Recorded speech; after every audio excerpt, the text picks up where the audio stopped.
Ranouari, j'espère que vous allez bien. Alors moi ça va super et je suis super contente de revenir sur ma chaîne. Je suis super contente de revenir sur ma chaîne. Alors ce qu'il faut savoir, c'est que ça fait longtemps que je suis censée revenir sur ma chaîne, faire de nouvelles vidéos, je voulais vloguer, je voulais partager avec vous des recettes sans gluten, enfin je voulais faire énormément de choses. Mais mon perfectionnisme a pris le dessus. Mes épreuves aussi de la vie ont pris le dessus et ce qui a fait que j'ai pas pu faire tout ce que j'avais envie de faire. Et j'avais des copines qui sont incroyables dans ma vie, qui m'ont poussée à reprendre YouTube. Voilà, voilà. Albertina, Marie, je vous salue. Et du coup, elles n'ont pas arrêté de me harceler. Jusqu'à ce qu'il y ait l'une d'entre elles qui s'est mise aussi à être sur les réseaux et que j'ai commencé à l'embêter et qu'elle m'a dit toi tu peux parler. Donc voilà, je ne pouvais plus rien dire. Et du coup j'ai décidé de revenir sur ma chaîne YouTube. Alors pour ceux qui ne me connaissent pas, moi c'est Kumba. Ça fait très longtemps que j'ai pas fait de vidéo sur ma chaîne parce que je trouvais que ma DA elle était pas ce que je voulais. Elle était vraiment pas ce que je voulais, donc du coup j'ai décidé de revenir cette fois-ci sous forme un peu de podcast, de vidéos intimistes, d'échanges avec vous. Et le tout premier thème que je vais aborder sur ma chaîne, ça va être africaine et hypersensible, une dualité invisible.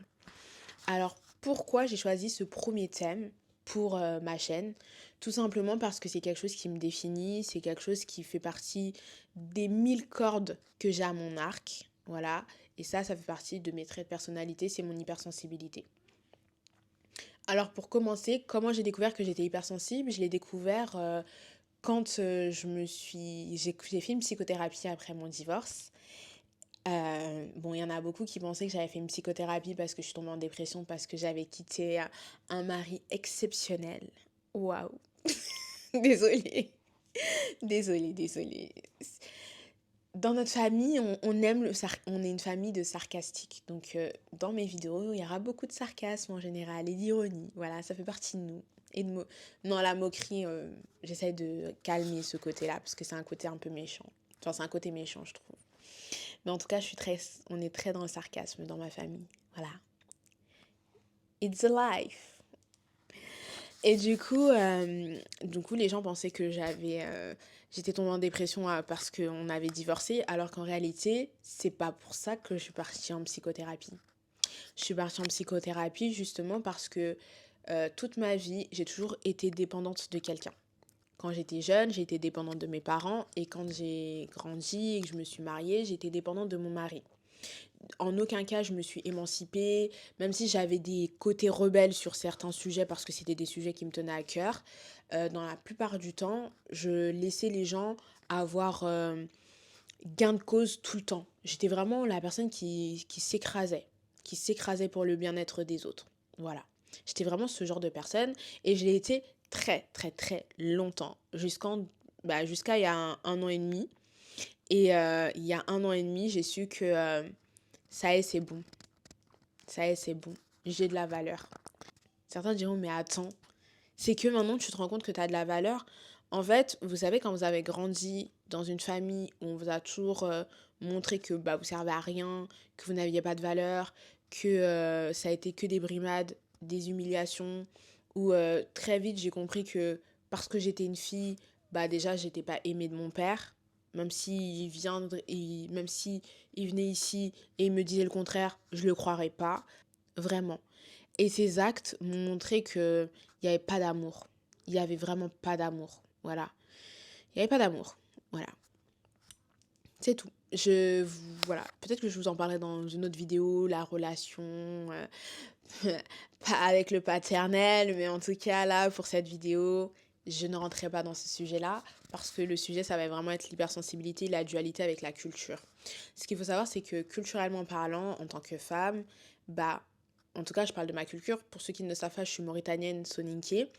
Et chez nous, en tout cas, moi, je parlais de mon cas. Ce qu'il faut savoir, c'est que chez nous, les femmes n'ont pas voix au chapitre. C'est les hommes qui décident. Voilà. Les femmes, elles sont là juste pour faire des gosses et faire à manger. Voilà. Et dans le meilleur des cas, elles peuvent s'asseoir et avoir des conversations. C'est tout. Parce que moi, j'ai grandi vraiment comme ça, à tel point que quand, je m'asseyais au salon, j'avais le droit à cette phrase de mon père qui disait, «Tu t'assois pourquoi toi? Il y a pas t'as pas quelque chose à faire? Il y a pas du linge à laver? Il y a pas de la vaisselle à faire? Il y a tu rien à faire?» Et genre, bah, si je lui disais: «Bah non, j'ai tout fait», bah, il me trouvait quelque chose à faire, sinon c'est pas drôle. C'est pas drôle sinon.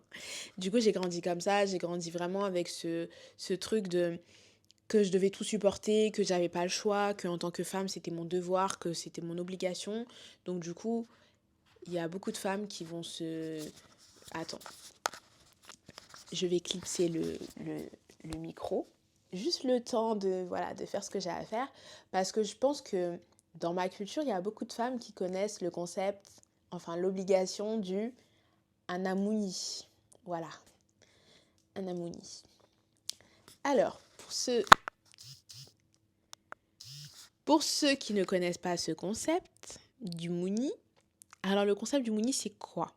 C'est cette obligation qu'on a mis aux femmes, ce conditionnement qu'on a mis aux femmes de peu importe ce qui leur arrive dans la vie, de négatif, parce qu'en général c'est de négatif, qu'elles doivent tout supporter. Vraiment tout supporter, tout garder en elles. C'est vraiment ce concept-là de t'as pas le droit de te plaindre. Tu n'as pas le droit de te plaindre. Eh, alhamdulillah, t'as la santé.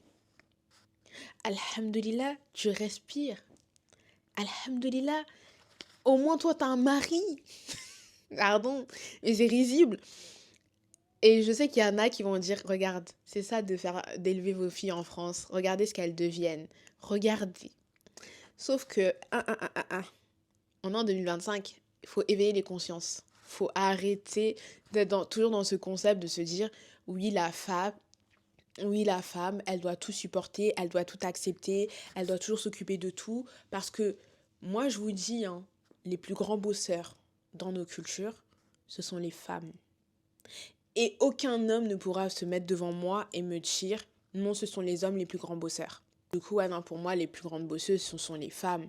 Et c'est pour ça que j'admire les femmes de ma culture, j'admire les femmes de mon pays parce que ce sont des bosseuses, ce sont des entrepreneuses, ce sont vraiment des battantes. Clairement, ce sont des battantes. Et je viens d'une lignée de battantes. Et j'en suis fière. Oui, c'est vrai que je le ressors pas forcément, ce côté battante, parce que c'est pas un côté que je vais mettre en avant tout de suite. Voilà. Parce que ce que vous allez voir chez moi, c'est mon côté observatrice. Vous savez, quand vous grandissez dans ce genre de famille, avec des personnes qui vont invalider vos émotions, invalider vos sentiments, bah très vite, vous allez créer des mécanismes, en fait, pour rentrer, entre guillemets, dans les codes. Moi, je sais que j'étais le genre d'enfant, si je devais pleurer, je pleurais, j'allais me cacher pour pleurer. Fallait pas qu'on voit que je pleure. Parce que sinon, c'était un signe de faiblesse, ou parce que sinon, on allait dire ah, tu pleures, c'est que ta peau, elle te gratte. Ça, c'était la phrase préférée d'un de mes parents. Ah, tu pleures, c'est que, c'est que ta peau te gratte. Sous-entendu, t'as besoin d'être frappé. Ou sinon, quand on te frappe, on connaît tout ça, tu te fais frapper et puis on te dit de te taire. Alors que, excuse-moi, si je pleure, c'est parce que ça fait mal quand même. Je suis désolée, c'est que ça fait mal. Donc pourquoi tu me demandes de me taire? Si tu voulais que je me taise, fallait pas me frapper. Pourquoi tu me frappes? Je comprends pas. Et du coup, j'ai grandi avec ce truc de devoir me battre contre mon hypersensibilité parce que l'hypersensibilité, c'est vraiment ce trait de personnalité qui fait que tu ressens les choses de manière tellement intense, tellement t'es dans les extrêmes. C'est-à-dire que émo- émotionnellement parlant, j'étais dans les extrêmes. Euh, Sentimentalement parlant, je suis le genre de personne, faut me voir, hein. Quand j'aime les gens, je les aime. Et quand je les aime pas, je les aime pas. Ah oui. Et je deviens quelqu'un de très indifférente. Et quand je prends une décision, je suis très radicale. Souvent, on me dit, ouais, toi, t'es toujours radicale, tu prends toujours des décisions extrêmes. Mais parce que c'est des décisions que je prends pour moi, en fait, pour mon bien. Et aussi, ça fait partie de ma personnalité. Voilà, ça fait partie aussi de mon hypersensibilité, de prendre des décisions, en fait, qui ne conviennent peut-être pas aux gens et que les gens vont peut-être juger d'extrême, mais qui sont pour le mieux pour moi, en fait. Parce que, bah, je peux plus penser pour les autres. Même si j'ai grandi et qu'on m'a éduquée à ne pas me respecter et à respecter les autres. Voilà, c'est comme ça que j'ai été élevée. Et même mon hypersensibilité, ça a été des fois très dur pour moi dans le sens où je voyais que les gens avaient remarqué que j'avais cette hypersensibilité, que j'étais quelqu'un qui prenait les choses très à cœur, que j'avais mes émotions toujours en... J'étais toujours à fleur de peau et je voyais que bah, y a des gens qui prenaient un malin plaisir à me faire peur, à me faire du mal, euh, ou à me manipuler parce qu'ils savaient que bah, j'avais énormément d'empathie et qu'il suffisait de faire un petit peu le caliméro ou le ouin-ouin pour m'atteindre en fait. Bon, ça marchait pas tout le temps parce que bah, j'étais aussi quelqu'un de très radical des fois sur mes émotions quand il s'agitait de certaines personnes. Une fois que mes émotions sont bloquées envers une personne, ils sont bloqués. Tu peux absolument rien faire. C'est bloqué, c'est bloqué. Du coup, c'est pour ça que pour moi, j'appelle ça une dualité invisible parce que les deux se battent pour en privilégier un. Et surtout, la culture était tellement ancrée parce qu'il fallait que tu sois conforme à ce que les autres attendaient de toi, à ce que les autres attendent que tu sois en fait. C'est toujours ce côté de ouais, tu peux pas pleurer devant les gens parce que regarde qu'est-ce que les gens ils vont penser. Euh, des trucs tout simples. Une femme se fait battre par son mari. On lui dit reste chez ton mari, c'est pas grave, supporte, c'est une épreuve. Pardon, c'est une épreuve. C'est une épreuve. Si ton mari te bat, pourquoi tu restes? Il y a des femmes qui restent parce que c'est pas facile de se lever et de dire oui, je pars. Il y a des femmes qui vont rester. Mais il y a des femmes qui ont envie de partir, mais qui ne vont pas partir. Pourquoi? Parce que les gens leur diront ne pars pas. C'est la honte. Ne fais pas ça. T'imagines notre honneur? Et du coup, elles vont rester. Moi, je suis restée mariée 5 ans, et je vous le dis haut et fort, hein. Je suis restée mariée 5 ans parce que je voulais divorcer avant d'avoir mon fils. Après, j'ai découvert que j'étais enceinte, et je suis restée parce que je ne voulais pas qu'on puisse parler de moi, parce que j'avais quitté mon mari alors que j'étais enceinte. Et je suis restée 3 ans de plus. Vous imaginez? 3 ans de mariage parce que je ne voulais pas que mon enfant vive sans son père. Et qu'on me dise, oh, t'as séparé ton fils de son père et compagnie et compagnie. Au final, quand on s'est séparés 3 ans plus tard, on me l'a reproché. On m'a dit, mais toi, t'es égoïste, tu penses pas à ton enfant, il va vivre sans son père, et je sais pas quoi, je sais pas quoi. Hé, hé, hé. Ma liberté n'a pas de prix. Ma tranquillité d'esprit n'a pas de prix. Et ça, je l'ai compris bien trop tard. Parce que, bah, au final, tout ce que j'ai dû garder en moi, tout ce que j'ai dû supporter, a eu un impact réel sur ma santé. Et c'est ça, en fait, pour moi, qui a été un déclic. Et même mon hypersensibilité, je suis quelqu'un, très vite, je peux me mettre en colère. Très, très vite. Mais je sais contrôler mon hypersensibilité maintenant. Je sais le contrôler. Je sais contrôler mon hyperempathie. Je sais contrôler tout ça. Il y a des gens qui m'ont dit... euh, comment se manifeste ton hypersensibilité? Alors, mon hypersensibilité, comment elle se manifeste, c'est simple. Déjà, je ressens les émotions des autres. Certains diront, mais c'est pas possible de ressentir les émotions des autres. Ah si, je les ressens. À tel point que j'étais le genre de personne à prendre les fardeaux des gens sur ma tête et à vouloir me battre pour eux à leur place. Et au final, ça me pétait toujours au visage parce que bah, les gens, ils étaient pas assez forts pour se battre pour leurs propres problèmes. Et il y en a même qui me mettaient moi au front parce qu'ils savaient que j'allais aller au front pour eux. Parce qu'ils savaient que j'allais aller au front pour eux. Et il y en a qui me mettaient moi au front parce que eux-mêmes, ils n'avaient pas le courage de le faire et qui voulaient que je le fasse à leur place. Et au final, ce qu'il faut savoir, c'est que toutes ces personnes qui m'ont mis au front pour me battre pour leurs problèmes, et ben, c'est des personnes que je n'ai plus dans ma vie. Parce que je suis vraiment ce genre de personne qui va encaisser énormément de choses, mais le jour où j'ai le déclic, je quitte, je fais pas demi-tour. Alors là, je ne fais absolument pas demi-tour. Je me casse, je me barre, je bloque les gens et je calcule plus ces personnes-là. Et même si demain je les vois, ces personnes-là, je les ai bloquées sur mon téléphone et je les bloque en réel. C'est-à-dire que je les vois pas. Je les vois pas. Voilà, je suis comme ça. C'est pour ça que j'ai ce côté, oui, très radical. Voilà, ça fait partie de moi.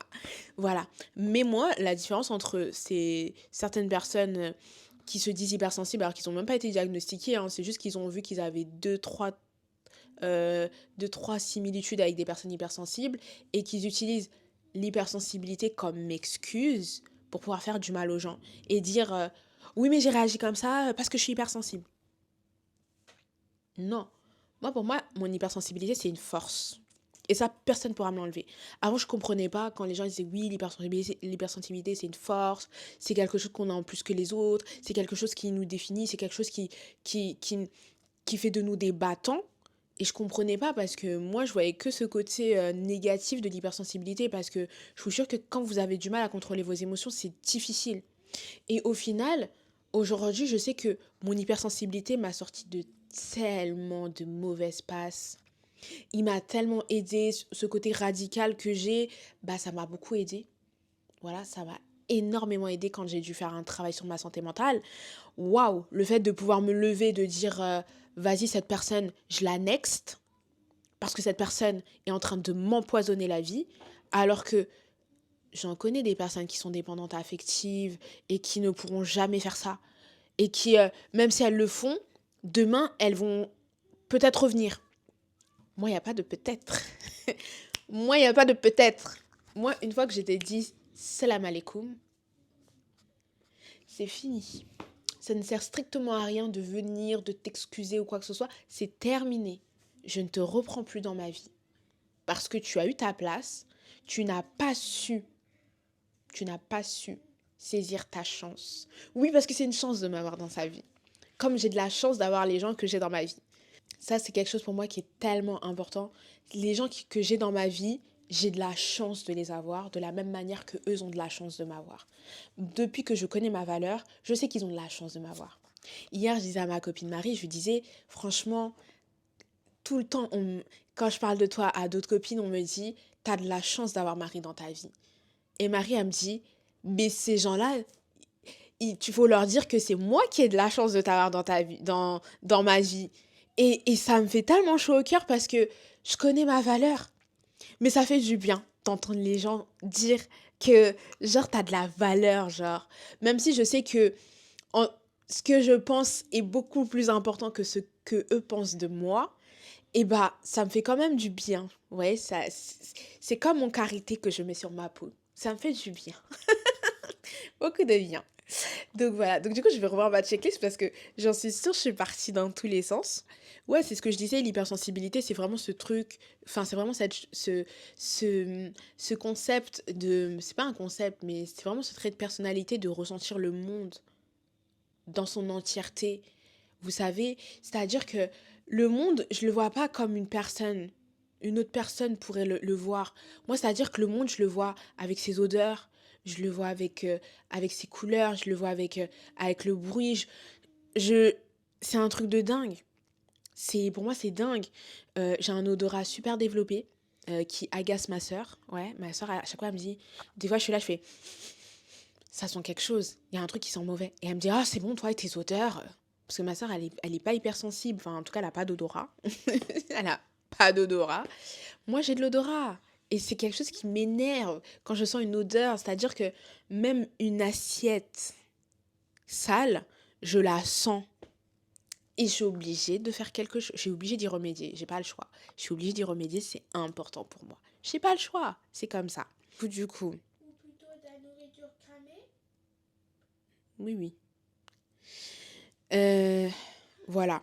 Les injonctions culturelles, ça j'en ai parlé. Le fait d'être forte, discrète, résistante, oui. Parce qu'on nous demande aussi de résister à tout ce qu'on peut subir. Et ça, c'est quelque chose de réel. Parce que moi, je sais que quand j'étais jeune, j'ai vécu des abus. Et je sais que si j'en aurais parlé, on m'aurait dit, oh, c'est la honte et tout. On m'aurait dit, en gros, on m'aurait dit de la fermer. Clairement, on m'aurait dit texto de la fermer. On m'aurait dit que c'était de ma faute. Et basta. Donc c'est pour ça que j'en ai jamais parlé jusqu'à aujourd'hui. Enfin si j'en ai parlé à des gens très proches de moi, mais vous inquiétez pas, je ferai une vidéo dédiée à ça, vous inquiétez pas. Voilà. Le masque social, ça j'en ai parlé. Le fait que bah on est ce que les autres attendent de nous. Enfin c'est vraiment tout ça en fait. Tout ce que j'avais envie de vous dire, c'est que c'est pour ces personnes qui sont comme moi, qui viennent d'un univers culturel. Et même je parle de culture parce que j'avais envie de parler aussi de ce côté culturel et tout. Je voulais parler du Mouni. Voilà, c'est pour ça que j'ai mis africaine, c'est parce que je voulais parler du Mouni. Et, euh, et je sais que j'aurais pas pu parler de Mouni avec des personnes qui ne comprenaient pas ce concept. Voilà, ça aurait pas été la même chose.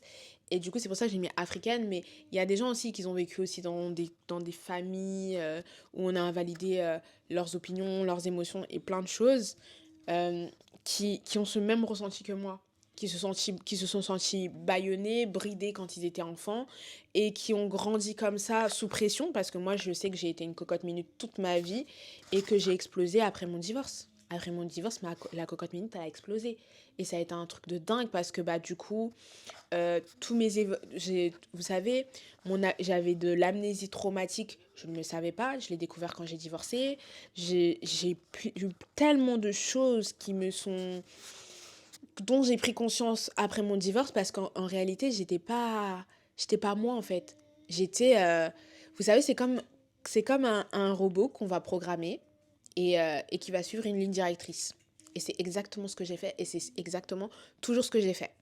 Bon, j'ai un peu dévié bon, parce que les robots ont des failles, d'accord, comme les IA, ils ont des failles, ils ne sont pas parfaits, et moi non plus. Et du coup, oui, j'ai un peu zigzagué, oui, j'ai un peu fait certaines choses de ma vie, mais je suis quand même toujours restée sur le même chemin qu'on m'avait tracé. Vraiment, je suis toujours restée sur le même chemin qu'on m'avait tracé. Je me rappelle quand j'étais au lycée, quand j'étais au lycée, j'ai une copine à moi qui m'a dit Kumba, j'aimerais trop être comme toi. Je sais pas comment tu fais parce que bah elle avait déjà eu des relations avec des hommes, elle avait déjà voilà, elle avait expérimenté sa vie et tout ça et du coup, elle me disait j'aimerais tellement être comme toi, je sais pas comment tu fais, je sais pas parce que moi, j'ai eu besoin de découvrir certaines choses tôt alors que toi, je me rends compte que t'es pas voilà, parce que concrètement, moi je me suis préservée pour le mariage pour être au clair. Et du coup, moi, à l'époque, je lui avais dit, ouais, mais c'est parce que j'ai des principes. J'ai trop fait la meuf, alors qu'en réalité, c'est que j'ai été conditionnée. Quand on te dit, quand t'as 14 ans et qu'on te dit, ouais, normalement, à ton âge, tu devrais déjà être mariée, quand t'entends des histoires d'abus, quand t'entends des histoires de violence maritale, enfin, à quel moment t'as envie de découvrir les garçons? À quel moment t'as envie de connaître cette sensation de sortir avec quelqu'un? T'as pas envie. Parce que bah, tout ce que tu entends dans ta vie, c'est des rapports de force entre les hommes et les femmes. Et donc, du coup, c'est comme ça. Et du coup, j'ai toujours été bridée comme ça. J'ai toujours grandi comme ça. Et voilà. Ça a toujours été comme ça. Et, euh, et c'est pour ça que je dis que faut transformer cette sensibilité en une force. Faut vraiment transformer cette sensibilité en une force.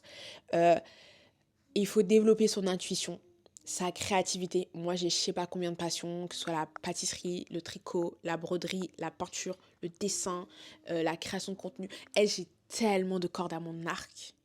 Tellement de cordes à mon arc que ma copine, elle m'a dit l'autre jour elle allait m'offrir un carnet à objectifs parce qu'elle me disait que j'étais trop éparpillée. Et elle a raison. Mais j'ai plusieurs cordes à mon arc. J'y peux rien, c'est comme ça. J'ai plusieurs cordes à mon arc et mon arc est très petit pour toutes les cordes que j'ai. Vraiment. Du coup, faut développer sa créativité, faut se reconnecter à soi-même, voilà, apprendre à se connaître parce que je suis désolée, vous ne pouvez pas apprivoiser votre hypersensibilité si vous ne vous connaissez pas. Si vous ne connaissez pas vos limites, si vous ne connaissez pas en fait ce que vous aimez, ce que vous n'aimez pas et même ayez un entourage bienveillant. Je vous jure, ayez un entourage bienveillant. Il y a 1 an et demi, de, je me plaignais de certaines choses qui m'arrivaient dans ma vie. Et quelqu'un qui me voyait comme ça de temps en temps, hein, mais avec qui j'avais jamais réellement parlé, un jour, je sais pas, on dirait que Dieu a créé un cercle de confiance avec cette personne et j'ai commencé à parler de certaines choses, mais comme d'habitude, moi je suis le genre de personne, quand je parle pas en profondeur, hein, voilà, je survole. Et vous savez ce que cette personne, elle m'a dit, tellement l'intuition de cette personne était incroyable. Elle m'a dit, change ton environnement. J'ai dit quoi? Elle me dit, change les gens qui t'entourent. Parce que leur négativité t'atteint. J'ai dit, pardon? Elle me dit oui. Et je vous jure que quand elle m'a dit ça, sur le coup, ça m'a fait mal parce que je pensais que dans mon environnement, il y avait que des gens sains. Des gens qui me faisaient du bien, des gens qui étaient vraiment là pour moi. Et en fait, j'ai compris ce qu'elle voulait dire. J'ai compris très vite ce qu'elle voulait dire, même si ça m'a fait mal, hein, parce que automatiquement, j'avais des noms qui sont apparus dans ma tête, mais je m'étais dit, pas ces gens-là, je les aime, je les kiffe à la mort. Je ne peux pas virer ces gens-là de ma vie. C'est des personnes à qui je suis au téléphone tous les jours. C'est pas possible. Je ne peux pas virer ces gens-là de ma vie. Et au final, bah si, si. J'ai pu le faire.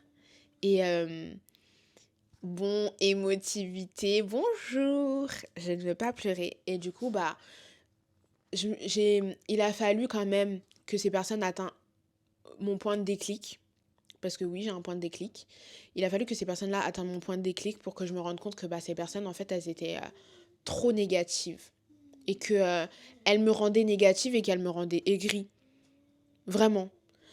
En fait, j'ai toujours été quelqu'un de solaire. J'ai toujours été quelqu'un qui rigolait. J'ai toujours été un bout en train, on va dire. J'ai toujours été quelqu'un, genre...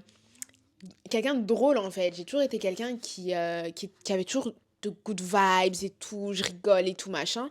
Et je commençais à devenir très aigrie, très négative, très critique aussi. Et du coup, je me suis rendu compte que c'est parce que j'étais entourée de personnes qui se plaignaient tout le temps. Voilà. Des gens qui se plaignaient tout le temps et qui après me le reprochaient à moi et prétendaient que c'était de ma faute si eux étaient négatifs. Sauf qu'en fait, bah, le patient zéro, c'était pas moi. Et j'ai compris. Et j'ai compris que en fait, j'avais des comportements par ricochet. C'est-à-dire que nous, je sais que, enfin, en tout cas, depuis que je suis petite, j'ai toujours vu cette phrase qui disait: tu es à l'image de ton entourage. Tu es à l'image de ton entourage et que dis-toi que les gens qui t'entourent, tu as toujours un point commun avec une personne qui t'entoure. Donc si tu te plains de quelqu'un et que tu estimes que cette personne est mauvaise, c'est que dans sa méchanceté, il y a quelque chose que toi tu as. C'est pour ça qu'il faut que vous créiez un cercle bienveillant, un cercle de personnes qui ne vont pas invalider vos émotions, invalider vos ressentis et dans lequel vous allez vous sentir en confiance. Voilà, c'est tout ce que j'avais à dire. Après, moi, je sais que je suis adepte de ce qu'on appelle la distanciation sociale, c'est-à-dire que quand je sens que c'est trop, que j'arrive plus à être avec les gens et tout, je me coupe du monde. Et vraiment, je me coupe vraiment du monde. Je me fais des dates en solo. Voilà, je fais des solo dates et tout. Self-care. Je vais aller me faire masser. Je vais aller faire des soins. Je vais au ciné. Je vais au resto. Enfin, je fais des trucs vraiment toute seule. Vraiment toute seule. Un jour, je sais pas, à force de toujours entendre les problèmes et tout, j'en avais marre. Et un jour, je me suis dit quoi? Allez, One Life. Je suis partie, je me suis acheté mes makis, mes sushis, j'ai mangé ça toute seule. Toute seule. Et même l'enfant que j'ai mis au monde, j'ai pas partagé avec lui. Tout ça pour vous dire, priorisez-vous. Et sur le piédestal, là, sur le podium, mettez-vous tout en haut. Vraiment, mettez-vous tout en haut. Et apprenez aussi à gérer votre hypersensibilité parce que je vous jure que quand vous allez comprendre comment fonctionne votre hypersensibilité et comment ça se manifeste chez vous l'hypersensibilité, et ben vous allez vous rendre compte que vous pourrez faire de cette hypersensibilité une force.